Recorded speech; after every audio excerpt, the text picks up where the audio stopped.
Salut tout le monde, c'est Pavel et le projet Mind de Cash. Vous êtes sur la chaîne qui est consacrée aux investissements et au trading. C'est le dimanche, comme tous les dimanches matins, nous sommes ensemble pour parler des grandes tendances macroéconomiques et des différentes tendances qui se forment sur les marchés financiers.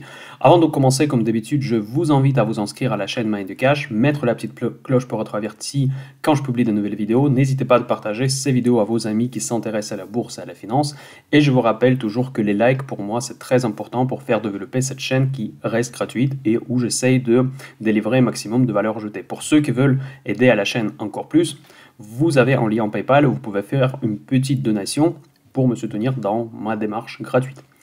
Voilà, donc cette vidéo, comme je viens de dire, elle est consacrée aux tendances macroéconomiques. Je vous rappelle 3 piliers dans le projet Mind de Cash: macro, l'analyse macroéconomique, l'analyse fondamentale et l'analyse technique. C'est comme ça qu'on construit notre stratégie.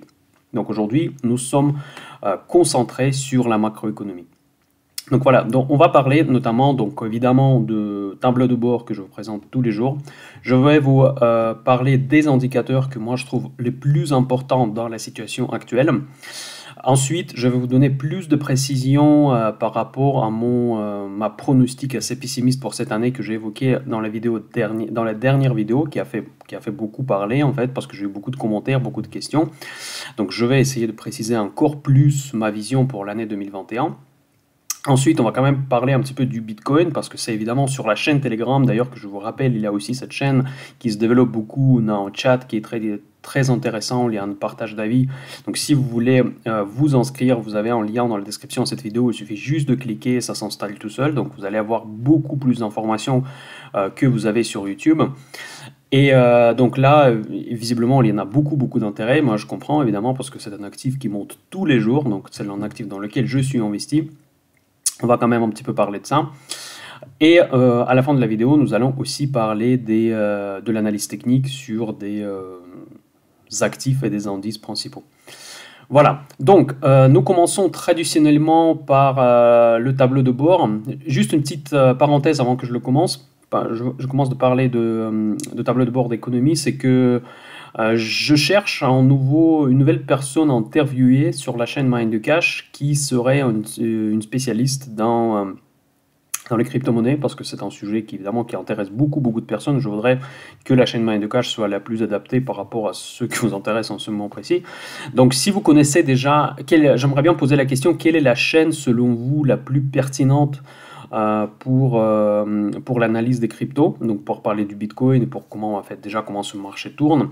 Donc dans ce cas-là, je vais essayer d'organiser un interview avec le propriétaire de cette chaîne, celui qui, on va dire, qui présente ces informations-là, et ici éventuellement quelqu'un parmi vous, s'il y a des personnes qui regardent la chaîne Mind de Cash et que vous considérez comme un expert dans ce domaine, vous pensez que vous êtes capable de présenter cette information sur la chaîne, ça m'intéresserait également. Donc c'est pas nécessairement quelqu'un. En fait, je veux dire que je ne cherche pas nécessairement quelqu'un qui est connu sur le net, mais surtout quelqu'un qui peut apporter de la valeur, parce que c'est le cœur du projet Mind de Cash. Tout ce que je fais, ce n'est pas pour faire du buzz sur le net, mais c'est surtout pour apporter de la valeur à des gens qui s'intéressent sérieusement à la bourse et à l'investissement. Donc voilà, donc si vous connaissez quelqu'un, informez-moi dans les commentaires à cette vidéo, ou bien conseillez-moi une chaîne que vous aimez, que vous trouvez pertinente. Dans ce cas-là, je vais essayer d'organiser une interview. Voilà. Donc maintenant, nous parlons de tableau de bord très rapidement, parce qu'ici, finalement, il n'y aura qu'un seul indicateur maintenant qui m'intéresse sur ce tableau de bord, c'est le taux US. En fait, là, je vais commencer par ce taux US. Chaque semaine, je vous dis que ça commence à m'inquiéter, cette hausse ininterrompue des taux américains. Et cette semaine n'a pas été une exception. Donc, on a vu encore une fois une baisse importante des taux. Bon, je ne sais même pas à quel niveau elle était la semaine dernière. Je crois que c'était 1,2. Mais aujourd'hui, on s'approche à 1,4, ce qui est énorme en fait. Mais c'est vraiment, je pense que de mémoire, on a déjà touché pendant cette semaine le seuil d'1,4. C'était déjà inquiétant pour moi à 1,1 et 1,2, donc, et ça ne s'arrête pas. Visiblement, la tendance, elle est inversée. On va parler beaucoup de ça dans cette vidéo, dans la prochaine partie. Je vais quand même finir sur ce tableau de bord. Sur les indices américains, évidemment, l'hésitation domine. C'est ce que je disais tout le temps. Je dis dans toutes mes posts journaliers sur la chaîne Telegram, je dis à chaque fois que les journées se ressemblent. En fait, on s'ouvre avec une petite baisse, avec une tentative de correction. Après, ça se fait racheter. Donc, la semaine était terminée, elle était plutôt négative, mais rien de particulier pour le moment. Donc on a fait seulement moins 0,8% sur une semaine pour S&P, moins 1,7%, c'est un peu plus marqué sur le Nasdaq. Mais ce n'est pas encore des mouvements qui peuvent être considérés comme des mouvements importants. Donc pour l'instant, on ne peut pas encore parler d'enversement de la tendance. Je disais également sur ma chaîne Telegram que j'ai tenté de rentrer avec un hedge sur mon portefeuille principal. Donc j'ai pris des positions sur les produits dérivés pour protéger les gains qui sont quand même assez confortables déjà sur mon portefeuille et que vous, évidemment, vous pouvez trouver dans la catégorie sur la chaîne. Donc je suis 100% transparent, j'espère que ça mérite un like. Donc vous pouvez trouver toutes mes positions que j'ai sur les marchés dans les autres catégories des vidéos sur la chaîne. Donc en tout cas, j'ai essayé de prendre un hedge, je l'ai revendu avec une toute petite minuscule plus-value, on peut parler presque d'un équilibre à la fin de la semaine, parce que pour l'instant j'ai un sentiment que les marchés veulent se corriger, mais pour le moment il n'y a pas encore d'un élément déclencheur. Peut-être il ne va pas se présenter son élément déclencheur, peut-être on va continuer la hausse un peu molle comme ça, mais il me semble que quand même les marchés aujourd'hui ont pricé quasiment tout ce qu'ils pouvaient pricer. Et le problème qu'aujourd'hui, sauf le package de stimulus de Biden de 1,9 milliard de dollars, qui devrait normalement réanimer l'économie à la sortie de la crise Covid, à part ça, il n'y a plus rien. Mais n'oubliez jamais que les marchés, ils vivent des anticipations. Donc, ce qui est le plus important, c'est ce qui n'est pas déjà en fait, donc, parce que le stimulus, même s'il n'est pas encore en fait, c'est déjà considéré comme en fait par les marchés, et les marchés, ils n'ont rien à mettre sous le dent aujourd'hui. Ce qu'ils ont besoin, c'est que pendant l'époque Trump, où j'étais chaud le froid tous les jours sur les marchés financiers, et les marchés continuent, ils rebondissaient à chaque fois quand il y a une mauvaise nouvelle qui a été démentie, ou il y a une nouvelle bonne nouvelle qui est arrivée. Donc c'est un peu ça que les marchés aiment, parce qu'il y a quand même beaucoup de psychologie dedans, et aujourd'hui, je ne sais pas à quoi les marchés peuvent s'attendre. Augmentation du programme de QI, c'est quasiment impossible, en plus vu l'augmentation des taux. La faiblesse de dollar également, donc pour moi l'augmentation de QI, il faut avoir une raison. Donc cela veut dire que c'est un choc économique, cela veut dire que c'est vraiment une nouvelle inattendue, par exemple un nouveau virus qui se débarque, quelque chose comme ça. Donc tu as tout ça, ce qu'on appelle les signes noirs parfois, donc pour l'instant on ne peut pas l'anticiper, peut-être à l'ouverture de lundi on va voir déjà un signe noir qui va arriver, et toute cette image, tout ce que je dis, on pourra mettre dans la poubelle, mais au jour actuel quand j'enregistre cette vidéo, on n'a pas ce signe noir, on ne le voit pas, mais par contre on n'a pas grand chose à s'attendre. Donc du coup pour moi il n'y a pas spécialement des attentes particulières. C'est pour ça que les marchés ne savent pas trop où aller, parce que globalement tout se passe plutôt bien, parce qu'il y a énormément de stimulus, énormément de liquidité, mais en même temps, il n'y a pas à quoi s'attendre, donc du coup, ce phénomène psychologique, il freine quand même l'évolution des marchés. Donc voilà, pour le reste, je note aussi également la forte baisse de Apple. Pour moi, vous voyez, donc là, je l'ai sur mon tableau de bord macro, parce que c'est une plus grosse valorisation, et c'est notamment Apple qui nous a sauvés, mine de rien, pendant la crise de Covid, y compris ses copains de la liste FANG GAFAM. C'est les plus grosses valorisations boursières américaines qui ont permis les marchés de rebondir de leur plus bas quand on était dans la cave en mars 2020. Donc quand les technologies ont commencé à rebondir, donc du coup ça a cassé les seuils techniques, et du coup les marchés ont pu faire ce qu'on appelle une reprise en V. Et notamment Apple en faisait partie. Et Apple, c'était un facteur important de cette reprise en V. Voilà. C'est pour ça que je l'ai mis sur le tableau de bord macroéconomique. Voilà, donc l'indice de dollar, évidemment, il baisse assez fortement. Donc vous voyez, donc, bon, ici, pas sur cette semaine, mais en tout cas, dollar, il reste quand même relativement faible. Il s'est stabilisé par rapport à l'euro dans la fourchette 1,20-1,22. Mais dans tous les cas, il reste quand même à des niveaux faibles qu'on pouvait observer ces dernières années, ces derniers mois. Donc voilà.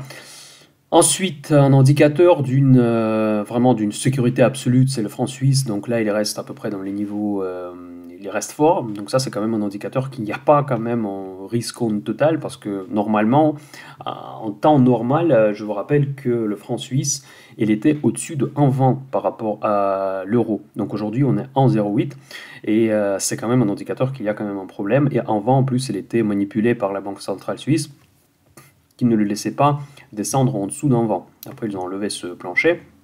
Bon, après, je ne veux pas trop rentrer dans cette histoire, ça ne concerne pas nécessairement le sujet, c'est pas le sujet de cette vidéo. Mais dans tous les cas, ça représente quand même c'est une gauche d'une crise, en fait, en quelque sorte, parce que le franc suisse c'est considéré comme vraiment une valeur très très sûre.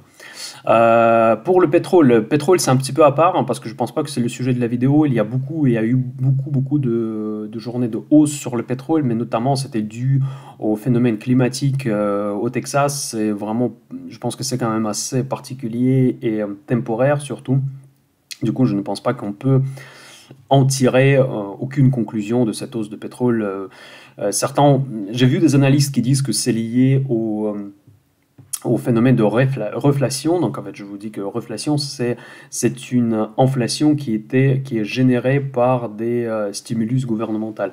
Donc ce n'est pas une inflation de pur sens du terme, c'est une inflation mais qui est due aux dépenses publiques en gros.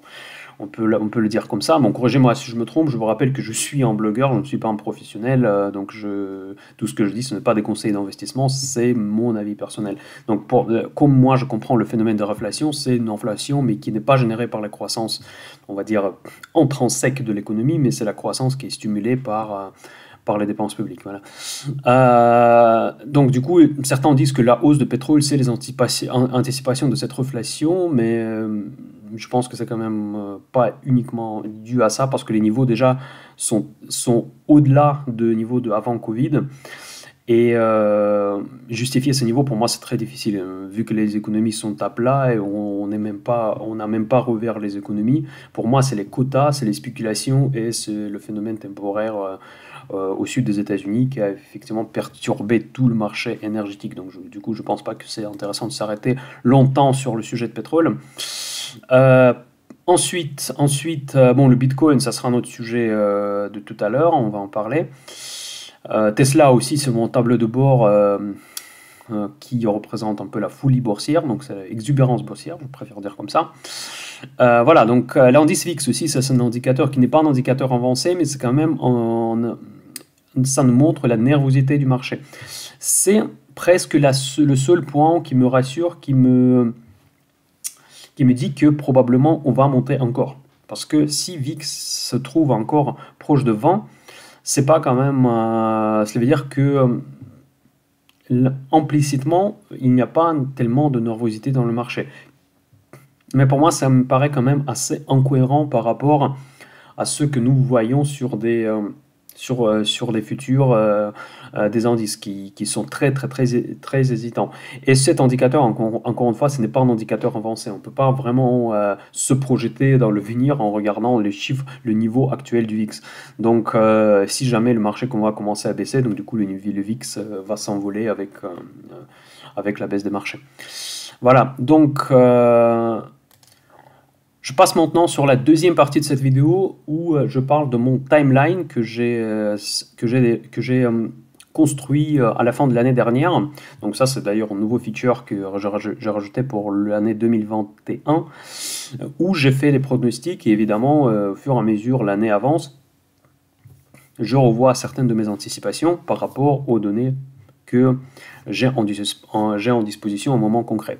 Et donc, du coup, j'ai effectué en mois de février, mi-février, j'ai fait la première revision de mes anticipations. J'ai gardé exprès sur la première ligne mes anticipations de la fin de l'année dernière pour vraiment justement comparer à quel point j'étais précis. Donc, j'étais précis, on va dire, jusqu'à pour décembre, pour janvier, pour mi-février, on peut dire aussi. Mais maintenant, c'est le moment pour moi de revoir un petit peu mes anticipations. Aussi, je l'ai fait dans le cadre de la discussion que nous avons eue le dimanche dernier quand je vous ai présenté le changement de ma vision des marchés pour l'année 2021. Donc, comme vous pouvez voir que maintenant, j'attends une correction technique toujours en mois de février et mois de mars. Donc là, cette correction n'a pas encore commencé. Donc j'ai dû peut-être arranger un peu différemment le couleur, remettre en mi-février quelque part. Donc en tout cas, je m'attends à une correction technique actuellement. Donc après, je me trompe peut-être, je ne sais pas quel sera l'événement déclencheur, mais comme je viens de vous expliquer que le marché aujourd'hui n'a rien à mettre sous le dent, parce que pour que le marché continue à monter, il faut qu'il y ait de nouveaux assouplissements monétaires. Et aujourd'hui, justifier ces assouplissements monétaires, c'est très compliqué. Donc les banques centrales, Jérôme Powell et Christine Lagarde principalement, ont fait tout le nécessaire pour garantir au marché que les liquidités seront mises en disposition quasi éternellement, autant qu'il faudra, mais en tout cas, ils n'ont pas parlé d'augmenter ces quantitative easing. Donc, et s'il n'y a pas d'augmentation, vous savez parfaitement que ça, c'est comme en droguer, donc il faut toujours une dose supplémentaire, mais pour injecter cette dose supplémentaire, il faut qu'il y ait un événement, une raison fondamentale. Mais cette raison fondamentale, j'ai du mal à imaginer, hors évidemment le scénario d'un signe noir, qui est évidemment ce scénario qu'on ne peut pas prévoir par définition. Donc actuellement, du coup, le marché n'a rien à s'attendre, donc cela veut dire qu'il devrait se corriger. Donc il cherche tout simplement une raison, et je pense que cette raison sera justement cette inflation galopante qu'on va voir sur d'autres indicateurs qui commencent à vraiment inquiéter les marchés, parce que c'est juste que ça commence à inquiéter les économistes, ça inquiète déjà le marché de dette US, comme on vient de voir, mais par contre les bourses, toujours, elles restent aveugles. Mais vous savez, les bourses sont souvent aveugles sur certains mouvement tectonique fondamental, c'était le cas avant toutes les crises. Donc pendant une certaine période, le marché ignorait la réalité, il ignorait les problèmes fondamentaux qui étaient déjà visibles. Aujourd'hui, pour moi, le problème fondamental qui est visible, c'est justement ce déclenchement de l'inflation aux États-Unis. Et ce n'est pas le cas d'ailleurs en Europe. Ça nous crée encore un nouveau sort de déséquilibre régional, parce que l'Europe, évidemment, elle est à la traîne et il n'y a pas d'inflation dedans, mais par contre, les États-Unis qui n'hésitent pas d'imprimer de l'argent, qui peuvent se permettre de faire ça à cause de leur structure monétaire. Et en tout cas, eux ils sont maintenant dans une inflation qui ne cesse d'augmenter. Voilà, donc pour finir sur ce timeline, donc du coup j'attends cette correction-là, et j'ai rajouté cette petite ligne que vous voyez peut-être pas, et qui est très importante, que vers mois de mai maintenant, attendez, je vais juste avancer un petit peu. Qu'est-ce qui se passe ? Voilà, à la fin mai, je compte de sortir du marché. Donc c'est effectivement quelque chose qui est en ligne avec ce que je disais le dimanche dernier. Et pour le mois de mars, j'attends à nouveau la remontée des taux longs. Et en mois d'avril, au fur et à mesure que les économies se rouvrent, l'accélération de cette augmentation des taux et l'accélération de l'inflation. Donc c'est quelque chose, ça devient mon scénario de base. Et comme ça, on arrive, le temps que les taux restent en dessous de 2%, qu'ils ne s'approchent pas de 3%, c'est vraiment déjà catastrophique. Je ne sais pas si le marché va réagir. Après, le problème, c'est que je sais que la remontée des taux US, c'est un problème. Et d'ailleurs, on avait parlé lors de l'interview avec Julien Flo, qui disait à plusieurs reprises que pour anticiper la crise, surveiller les taux longs. Donc, c'était justement la vidéo de l'interview avec lui s'appelle, je vais vous rappeler ça. Vous voyez, donc là, c'est une interview. Surveillez les taux longs, ne jouez pas contre tendance. Donc voilà. Donc moi, je surveille les taux longs, mais par contre, là, je ne joue pas contre la tendance pour le moment. Donc du coup, je suis encore en ligne par rapport aux visions macroéconomiques, aux visions de trading, pardon, de Julien Flo. Mais en tout cas, les taux longs commencent à inquiéter. Et les marchés ne le voient pas encore. Donc du coup, moi, je pense que les marchés vont s'apercevoir que c'est un problème vers mi-avril, mai. Et à ce moment-là, je m'attends que mon portefeuille, je vais faire en sorte que mon portefeuille soit allégé d'ici là. Donc voilà, ça c'est vraiment mon scénario de base. Et c'est assez logique parce que en gros, j'ai mis quelque part un point, j'ai mis en signe égal entre la reprise économique et la chute boursière.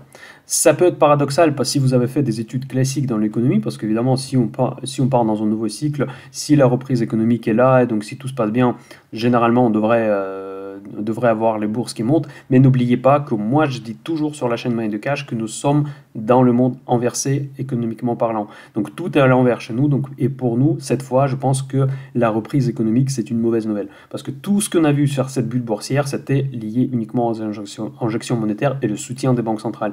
On n'est pas dans la vraie économie, et si la reprise sera là, un jour, donc et ça, et en tout cas, il y aura une certaine forme de reprise après la sortie des confinements, et il y aura plus de consommation, et dans ce cas-là, on verra plus de l'inflation, on sera plus dans le monde normal, et ce monde normal, les marchés peuvent ne pas apprécier. Tout simplement parce qu'il n'y aura plus de raison d'injecter des nouvelles liquidités, et c'est pour ça que je me permets de mettre en signe égal entre la reprise et la chute boursière. Vous voyez, donc c'est tout à fait cohérent par rapport au monde économique inversé dans lequel nous vivons aujourd'hui. Pour ceux qui sont nouveaux en bourse, ça peut paraître absurde, mais nous sommes dans le monde absurde. Donc, du point de vue de la théorie économique, ce que je dis, c'est absurde. Mais aujourd'hui, le marché est comme ça. Donc, c'est pour ça que ma vision, elle est comme ça. Je peux, encore une fois, je suis un amateur, je peux avoir tort. Donc, c'est pas... Donc voilà, donc juste pour résumer, c'est que la fermeture, l'ouverture des marchés, l'ouverture des frontières, l'ouverture des économies, pour moi, c'est l'inflation. L'inflation, c'est remonter des taux longs. Les remontées de taux longs, c'est un problème. Donc du coup, je ne crois pas, et ça c'est ma position principale, que je ne crois pas que les banques centrales pourront pas continuer, mais augmenter les QI dans les conditions de la remontée brutale des taux et dans les conditions de l'inflation galopante, même si elle sera temporaire, juste après la réouverture des économies. Voilà, ça c'est mon point, très résumé et très court. Et donc c'est pour ça que moi je commençais à prendre des profits. Je n'hésite pas à prendre des profits sur pas mal de valeurs sur lesquelles j'ai beaucoup de profits, et avec un objectif d'être quasiment hors marché vers le mois de mai. Comment dire, cette année, ça sera peut-être sell in May, go away, ça va peut-être marcher, voilà, selon moi, encore une fois. Donc, nous avons vu les taux US en valeur absolue, donc ok, et maintenant on va regarder le taux du 10 ans américain réel, donc ça, celui qui tient compte de l'inflation. Et donc, nous sommes dans les plus bas historiques, donc on est à moins 1,7, c'est même plus bas d'ailleurs qu'en Europe. Tandis que les taux actuels du marché sur le treasury américain, il est beaucoup plus élevé que par exemple celui de l'Allemagne, mais par contre l'inflation elle est beaucoup plus élevée, donc du coup ça fait qu'en taux réel, qui est la différence entre le taux d'une obligation et l'inflation, il devient beaucoup plus bas. Voilà, et donc du coup, mais par contre on voit qu'il est en train de repartir à la hausse. Après je ne sais pas si cette tendance va se confirmer, mais par contre si vous regardez, si sur un graphique plus long terme, nous sommes vraiment très bas, au plus bas historique, et le plus bas avant c'était 2012, septembre 2012, et si on recule encore, donc, mais par contre ça c'était pas les mêmes conditions économiques, parce que n'oubliez pas qu'aujourd'hui les taux sont manipulés donc aux États-Unis, donc c'est parce que c'est les banques centrales après cette crise-là, donc du coup ils ont eu peur à ce moment-là, donc ça c'est la crise 2008-2009, c'est là où ils ont commencé à faire des QI, vous voyez que ça commençait à redescendre, et que après 2012 ça a remonté, et ça s'est stabilisé au niveau de zéro, en fait, ça c'est le taux réel zéro, donc, et maintenant, depuis décembre 2018, c'est là où Jerome Powell, qui était comme un guignol, en train de nous raconter des histoires comme quoi il voulait monter 2-3 fois le taux en 2019, ce qui était... La chaîne Mind de Cash, elle était beaucoup plus petite à ce moment-là, mais j'en ai beaucoup parlé, j'ai rigolé énormément sur Jerome Powell, et puis je n'étais pas le seul, en disant que c'était absolument impossible, et on a vécu une énorme crise pendant 2018, fin 2018, le dernier trimestre, qui nous a, pour moi, c'était une espèce de répétition de ce qui va se passer quand on va vivre une grande crise. Et donc, du coup, Jérôme Powell, en quelques jours, il a complètement, en 180 degrés, il a changé son opinion. Il a dit que non, finalement, on va pas monter, on va baisser les taux en 2019. Donc, il était complètement ridicule pendant cette période-là. Et aussi, je trouve justement, c'est un autre argument encore en faveur de ma vision du marché, où je dis que ils ne pourront pas augmenter les QI. Aujourd'hui, Jerome Powell, dans ses discours, il rassure les marchés, mais vu comment... je veux pas dire qu'il est incompétent parce que moi je suis pas bien placé pour le dire, mais en tout cas moi je lui fais pas confiance. Donc contrairement aux autres présidents des banques centrales, donc je pense qu'aujourd'hui il peut dire une chose, mais demain il va dire complètement autre chose. Il a déjà fait ça, et donc pour moi il va très probablement être dans une situation très délicate vers mois de mai et pendant l'été 2021, quand il devra faire face à une inflation importante, il va faire face au taux important, et dans ce cas-là, il ne pourra pas augmenter les programmes de QE. Donc, et du coup, juste pour vous montrer qu'aujourd'hui, nous sommes au plus bas au niveau des taux réels aux États-Unis, tandis que les taux du marché, donc de 10 ans, qui est qu'on vient de voir, autour de 1,3, ne sont pas au plus bas, évidemment. Donc, voilà, ça c'est un point, mais ce qu'il faut quand même faire attention, que cette tendance est en train de remonter même au niveau des taux réels. Donc ça, c'est déjà quelque chose qui est à considérer. Et ce graphique nous dit quoi? Le fait que nous sommes au plus bas historique sur le taux réel, ça veut dire que pour un investisseur un investisseur raisonnable, il n'y a aucun intérêt à acheter la dette américaine.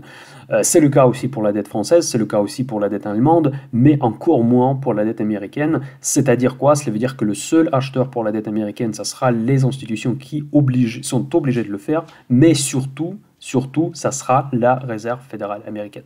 Donc la Réserve fédérale américaine sera le seul et unique acheteur de la dette américaine. Donc ça, c'est un point super important qui nous démontre l'ampleur de déséquilibre dans lequel nous retrouvons dans cette année 2021 qui, selon moi, peut être difficile, surtout la deuxième partie de cette année.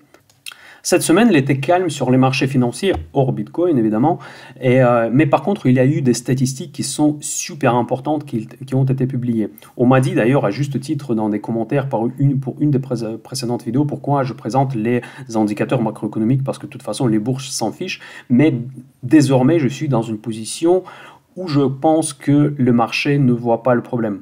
Parce que le problème, il est déjà là, mais le marché l'ignore pour le moment. Et effectivement, les indicateurs, quasiment l'ensemble des statistiques macroéconomiques qui ont été publiées cette semaine, ils ont confirmé mon opinion qu'il y a bel et bien un problème autour de l'inflation aux États-Unis.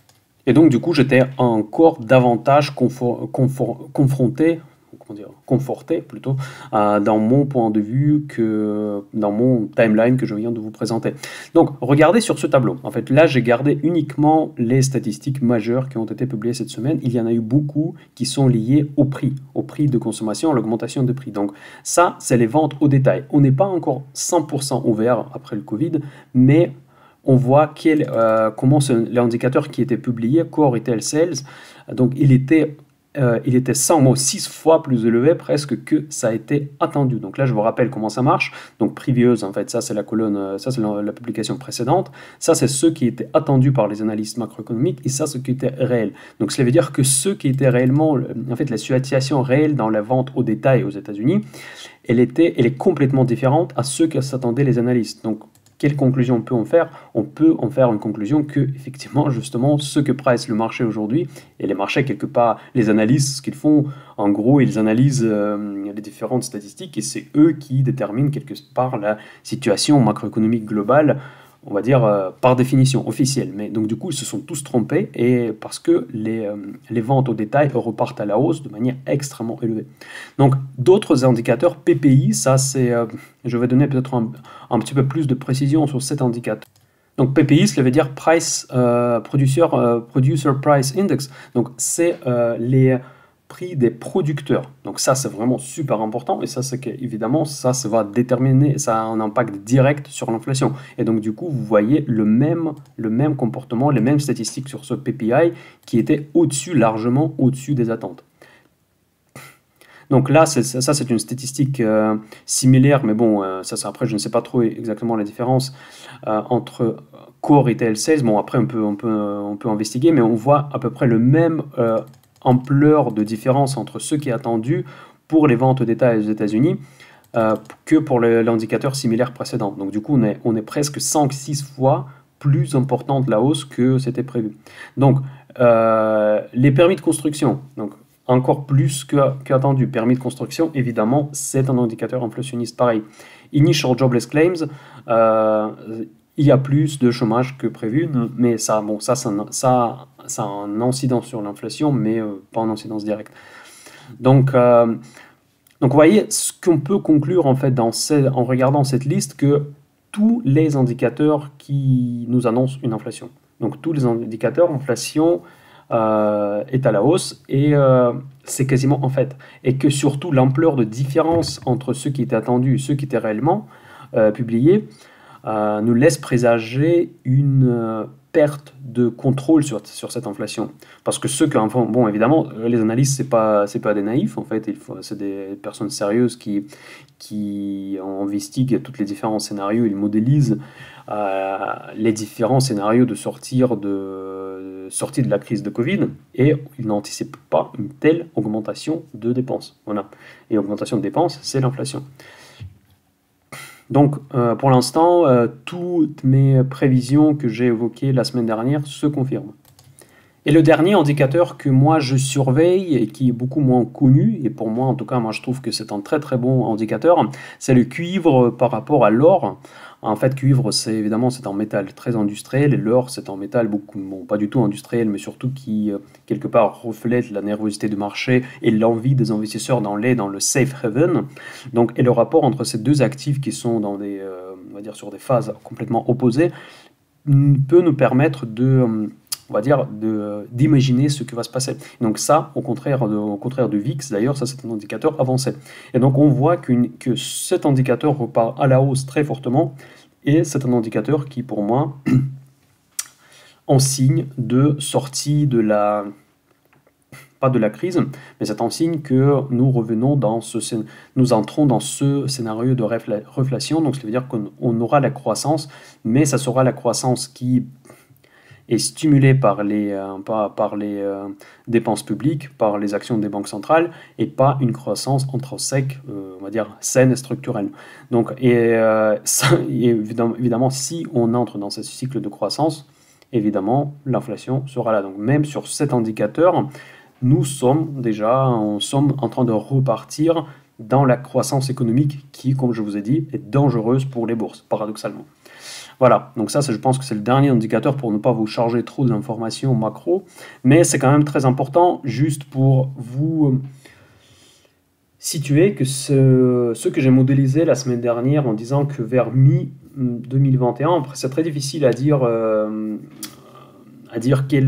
à timer en fait, parce que moi je ne sais pas en quelle vitesse on va sortir de la crise de Covid, quelle sera la vitesse de la réouverture des économies, de vaccination, parce que tout ça c'est lié, évidemment c'est de la politique en partie, et économie aussi, et non, je ne peux pas exactement savoir la date, mais pour moi ça va se passer, et ça va se passer cette année. Donc après je peux me tromper évidemment sur plusieurs semaines, voire plusieurs mois, mais en tout cas ça va se passer. Et encore un autre critère, parce que comme je vous ai dit, que le marché évite les anticipations, évidemment à un moment donné le marché va anticiper ce que je vous êtes en train de dire, il va baisser en avance. Donc c'est très difficile à estimer quand est-ce que exactement elle va baisser. Donc du coup, vu qu'elle est au plus haut historique actuellement, je allège mon portefeuille, je vends des actions qui ont fait des profits, et à un moment donné, je vais probablement même faire du hedge sur mon portefeuille pour me protéger contre ce scénario que moi je trouve très très très probable. Voilà. Bon, compromis, je suis obligé un petit peu de parler du Bitcoin parce que là, il n'arrête pas de monter tous les jours. Comme vous savez, donc si vous suivez la chaîne Mind the Cash, que j'ai du Bitcoin, moi j'ai pris la décision d'investir dans le Bitcoin une somme qui est très faible, mais tous les mois, et ça je le fais depuis à peu près un an et demi. J'ai commencé à le faire largement avant la crise de Covid-19. Et mon raisonnement à l'époque, il y a plusieurs vidéos sur la chaîne Mind the Cash où je vous disais justement ce que je vais répéter maintenant, c'est que avec les programmes de quantitative easing, à un moment donné, l'argent ne va pas savoir où aller. Et donc, même s'il aura une petite part de cet argent qui était imprimé par les différentes banques centrales, et que si cette part de l'argent, cette petite somme va aller sur le marché des crypto-monnaies, vu la profondeur de ce marché, vu le volume dans ce marché, donc ça suffira pour flamber ces actifs. Donc je ne suis pas spécialement convaincu que c'est une révolution, que c'est un nouveau paradigme, que c'est un nouveau or ou quelque chose. Pour moi, je peux dire que c'est purement spéculatif, oui, mais dans tous les cas, c'est un nouveau marché qui s'est ouvert, donc c'est un marché extrêmement spéculatif, mais il y en a beaucoup des marchés qui n'ont pas apparu en étant au début purement spéculatif. Et donc du coup, c'est pour ça que je me suis dit, à l'époque, la position que j'ai prise, même si je ne comprends pas à 100% ce marché, si je ne comprends pas pourquoi ça monte, j'ai décidé, pour ne pas voir le train partir sans moi, d'y investir la somme qui ne me représente rien. Dans mon budget, je l'investissais tous les mois, cette somme, dans le Bitcoin et dans tout un tas d'autres cryptos. Et donc évidemment, cette stratégie, elle a largement payé cette année. Et maintenant, nous arrivons au moment quand le Bitcoin est actuellement à ses plus hauts historiques et donc il n'arrête pas de monter, donc toutes les semaines il fait de nouveaux records. Et la question qu'on peut se légitimement poser, c'est jusqu'à où ça peut aller. En tout cas, encore une fois, comme je reste cohérent par rapport à mon idée initiale, le temps que les injections monétaires sont là, et en plus le Bitcoin est de plus en plus accepté par des institutions plus traditionnelles, donc typiquement Mastercard, typiquement Bank of New York Mellon, donc il a Elon Musk, bon ça c'est pas une organisation institutionnelle, mais en tout cas Tesla a investi 1,6 milliard de dollars dans le Bitcoin, juste pour votre information que Elon Musk il a gagné déjà plus d'argent sur le Bitcoin que sur les ventes de ses voitures. Donc ça c'est rigolo, mais donc du coup Tesla maintenant c'est une sorte de ETF sur le Bitcoin, diversifié un petit peu avec des voitures. Donc bon je rigole un petit peu quand même, mais c'est presque vrai. Et du coup ça devient de moins en moins actif voyou, on va dire. C'est un actif qui est de plus en plus reconnu par la finance traditionnelle. Donc déjà, ça fait un moment qu'on a le futur sur le marché CME, et maintenant, il paraît qu'il y a un nouveau ETF maintenant qui est disponible pour investir, bon, pour spéculer sur le Bitcoin. Je veux m'exprimer exactement selon ma perception de ce marché. Donc c'est un marché très spéculatif, pour moi c'est toujours le cas. Donc du coup, on peut maintenant spéculer sur le Bitcoin, non seulement sur le marché de crypto, mais avec des futurs, des options, mais aussi avec des ETF maintenant. Voilà, donc du coup pour moi en fait, par contre, malgré les hausses, je ne vois toujours pas la fin, honnêtement. Donc je pense qu'il y aura une petite correction vers les 62 000, je pensais même à alléger mon portefeuille qui n'est pas énorme, mais qui quand même, bon, du coup avec cette hausse, elle est devenue quand même assez conséquent. Donc je l'ai présenté déjà dans une de mes vidéos précédentes. Mais du coup, je ne pense pas que ce niveau de 62 000 que je me suis dessiné sur les Fibonacci, ça sera la fin de cette histoire. Parce que si nous regardons tout simplement, et si on part du principe que c'est une bulle, c'est comme une bulle des tulipes, etc., etc. Donc la bulle, déjà, si on regarde sur ce graphique, donc je vais dessiner un petit peu. Je ne prétends pas d'avoir une analyse très approfondie, c'est une analyse amateur, parce que moi je suis un amateur comme je vous dis à chaque fois. Donc on parlait que ici c'était la fin de la bulle. Okay, il y en a beaucoup qui disaient ça, donc du coup il était très content quand ils ont vu Bitcoin de chuter de niveau de 20 000 jusqu'à, je ne sais plus, à un moment donné, jusqu'à 3 000. Okay, mais par contre, ce niveau de 3 000, il était quand même assez important. Donc du coup, si c'était une bulle purement simplement, dans ce cas-là, elle devrait revenir à zéro. Ou proche de zéro, n'est-ce pas? Donc ça serait beaucoup plus logique. Si c'était un actif purement pipeau, personne ne paierait pour le Bitcoin 3000 dollars, la somme que nous avons payée pendant une certaine période fin 2018, début 2019. Okay, donc on ne paye pas pour n'importe quoi 3000 dollars quand même. Donc ensuite, le Bitcoin, il était assez calme, donc même, bon, calme pour ce marché, donc il a quand même, c'est un marché où la volatilité, c'est quelque chose de normal. Et maintenant, on a explosé à la hausse pour des raisons, bon, après, c'est encore une fois Elon Musk qui a déclenché le hype. Après, il y a eu des raisons plutôt fondamentales parce que beaucoup sont ceux qui font confiance plus au Bitcoin qu'à la monnaie dirigée par les banques centrales actuellement. Mais dans tous les cas, aujourd'hui, nous ne sommes que à 2 fois plus que le sommet précédent. Donc si on peut évidemment, on peut dire que genre ça, si maintenant on dit que c'est là où il y a une bulle, donc cela veut dire que ce niveau-là, il devrait être, je ne sais pas comment m'exprimer, j'espère que ma maîtrise de la langue française le suffira. Donc imaginons que c'était que ça, ok? Donc si, la bulle, ça c'est une image typique de la bulle, s'il retomberait jusqu'au là, si le niveau était... le niveau final passerait par là. Okay, dans ce cas-là, on pourrait dire que ça, ok, c'était une bulle, et ça aurait entré dans l'histoire économique comme une bulle des tulipes aux Pays-Bas il y a beaucoup de siècles. Ok, donc, cela veut dire que si on prend une autre échelle aujourd'hui, ça c'est l'analyse technique très stupide que je fais, donc cela veut dire que ça, finalement, c'était pas une bulle, donc probablement, maintenant c'est une bulle, ok? Mais dans ce cas-là, ce sommet-là, il devrait se retrouver à des niveaux presque invisibles là, par là, ok? Donc cela veut dire que ce niveau doit être beaucoup moins important que le niveau final où cette bulle va exploser. Donc ici, je peux imaginer 100 000, 200 000 et jusqu'à 1 million. Et dans ce cas-là, effectivement, si on baisse à partir d'un million sur le zéro, dans ce cas-là, ça sera un éclatement de la bulle. Et ça ces 20 000 euros vont être rien du tout par rapport au sommet réel de cette bulle. Ok, donc là maintenant, le Bitcoin, la capitalisation boursière, elle a dépassé un trillion de dollars. Et donc ça veut dire qu'elle peut encore doubler, tripler, quadrupler. Donc c'est quand même 2 fois moins que Apple toujours. Donc seulement Apple. Donc bon, Apple c'est déjà beaucoup, mais quand même. Donc cela veut dire que théoriquement, encore une fois, aucunement je ne conseille pas d'acheter les cryptos, c'est super dangereux et super risqué. Mais si je regarde ce graphique, ici on part du principe complètement subjectif que nous vivons maintenant une bulle. Donc cela veut dire qu'il ne devrait pas se dégonfler aujourd'hui. Parce que sinon, ça ne ferait pas une figure des bulles classiques. Parce que figure de la bulle classique, ça fait ça. Ça fait une énorme remontée et après la descente vers des niveaux proches de zéro. Donc cela veut dire que ce sommet de décembre 2017, quand on était à 20 000, ça devrait presque ne pas être visible sur ce graphique de cette bulle.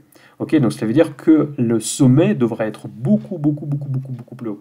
Donc c'est un des scénarios très positifs, c'est pour ça que j'hésite encore de vendre ou pas de vendre de Bitcoin.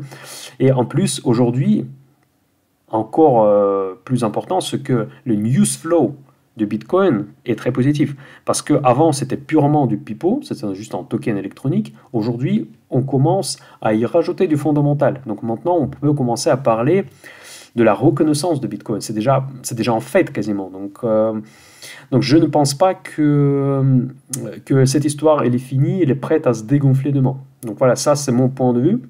C'est pour ça que je vous ai dit tout à l'heure que je suis dans l'esprit de prendre des profits, mais c'est peut-être pas là où je vais prendre mes profits. Vous voyez ce que je veux dire? Donc dites-moi dans les commentaires si ça vous intéresse, si vous êtes d'accord avec moi, c'est que probablement c'est une bulle, encore une fois, mais on est loin des sommets. Voilà, c'est ça mon point de vue. J'ai peur en fait, je suis très vigilant à dire quoi qu'il soit sur le Bitcoin parce que je sais qu'il y a beaucoup de débutants, beaucoup de personnes qui ne savent pas gérer ces risques. Si vous investissez sur le Bitcoin, faites attention, 0,5% maximum de votre patrimoine. Donc pour moi, c'est même pas le cas. Pour moi, c'est même beaucoup moins que 0,5%. Donc soyez quand même vigilants parce que ça, c'est vraiment quelque chose qui peut se dégonfler. Ça peut chuter à zéro. Vous pouvez tout perdre. C'est tout à fait possible. Il suffit que la Réserve fédérale ou l'AMF ou n'importe qui, bon, l'AMF peut-être pas, mais la SEC américaine qui disent que voilà, le Bitcoin ne va jamais être converti, c'est interdit de le convertir dans les monnaies fiat, c'est fini. Donc, gardez toujours en tête que cette éventualité existe, cette probabilité existe, et que cette probabilité peut complètement détruire votre investissement. Donc, si vous avez ça en tête, vous allez avoir une taille de position raisonnable sur cet actif, qui est prometteur, certes. Je ne dis pas qu'il faut éviter nécessairement, qu'il ne faut pas, que c'est une arnaque. Non, je ne dis pas ça. Mais quand même, il faut, comme dans tous les autres investissements, bien maîtriser vos risques. Voilà. Ok, et à la fin de cette vidéo, je vais regarder rapidement l'analyse technique sur S&P. Voilà, j'ai toujours gardé ma ligne verte pour frimer un petit peu, quand j'ai décidé exactement le marché, le mouvement du marché que je m'attendais. Donc du coup, après le marché m'a confirmé ce mouvement. Euh, donc, où nous en sommes aujourd'hui? Donc ça sur ces lignes-là. Donc on va rallonger un petit peu ces lignes. Ok. Donc là, on se balade autour de la moyenne mobile de 50 jours. Aujourd'hui, non, ça c'est 200 jours, pardon. Par contre, ah oui, ça c'est beaucoup plus important. Et en plus, il y a un croisement des deux lignes là. Donc on est vraiment dans des points de vue technique assez importants. Mais en tout cas, nous sommes dans ce canal haussier, toujours haussier. Et pour le moment, encore une fois, même l'analyse technique ne présage pour moi aucun mouvement brutal. Donc du coup, c'est pour ça que je suis pas, j'allège mes positions, mais je ne prends pas des shorts encore. J'en ai tenté de prendre en short milieu semaine dernière, donc, mais après je l'ai refermé parce qu'encore une fois, je ne vois pas pour l'instant un trigger de la baisse. Donc, donc du coup, c'est pas pour moi, je ne veux pas agressivement jouer contre le marché aujourd'hui parce que je trouve que tout simplement c'est trop tôt. Le marché peut encore repartir à la hausse et je veux prendre des profits, je ne veux pas en regretter, mais en tout cas je ne veux pas être short parce que sinon ça va me faire mal. Voilà, et donc du coup de point de vue technique, j'ai même pas grand chose à vous dire aujourd'hui parce que nous sommes sur des croisements des moyennes mobiles. Donc ça peut aller vers le haut, ça peut aller vers le bas, et ça représente exactement le sentiment que j'ai observé sur les marchés financiers la semaine dernière. Je vous rappelle que sur Telegram, je publie tous les matins mon sentiment du marché. Je parle de ça, et à chaque fois, je commençais mes posts en disant que rien de particulier aujourd'hui, tout comme avant, tout comme hier, donc les marchés ne savent pas où aller. Pardon. Et ça ne sera pas certainement une exception au début de la semaine prochaine. Au niveau des RSI, même, nous sommes au milieu, vous voyez, donc on est tout au milieu du canal, donc ni vers le bas ni vers le haut. Donc j'ai pas spécialement d'avis, donc du coup évidemment je n'ai aucune position là-dessus. J'ai une position longue évidemment sur mon portefeuille principal, vous le savez parfaitement, mais j'ai pas de position spéculative dans ce marché qui est pour moi absolument imprévisible. Il est en train d'arbitrer les risques inflationnistes par rapport au potentiel de hausse après la reprise économique suite à l'ouverture des économies post-Covid. Donc voilà, donc ça c'est tout pour aujourd'hui. J'espère que ça vous a plu, j'espère que ça n'était pas très ennuyant de regarder ces informations sur les indicateurs, parce que moi je pense que c'est quand même important que vous compreniez pourquoi je pense qu'il peut y avoir des problèmes cette année, et je vous montre sur des statistiques officielles économiques que mon raisonnement trouve une confirmation. Voilà, donc n'oubliez pas de mettre un like avant de partir, partagez s'il vous plaît cette vidéo pour que plus de personnes puissent la voir. Donc j'espère que vous allez faire tout ça. Pour ceux qui veulent soutenir la chaîne Mind the Cash, vous avez un lien PayPal pour faire une petite donation. Et je vous souhaite le meilleur et très bonne semaine et Mind the Cash et bon dimanche. Profitez bien du soleil. À très bientôt.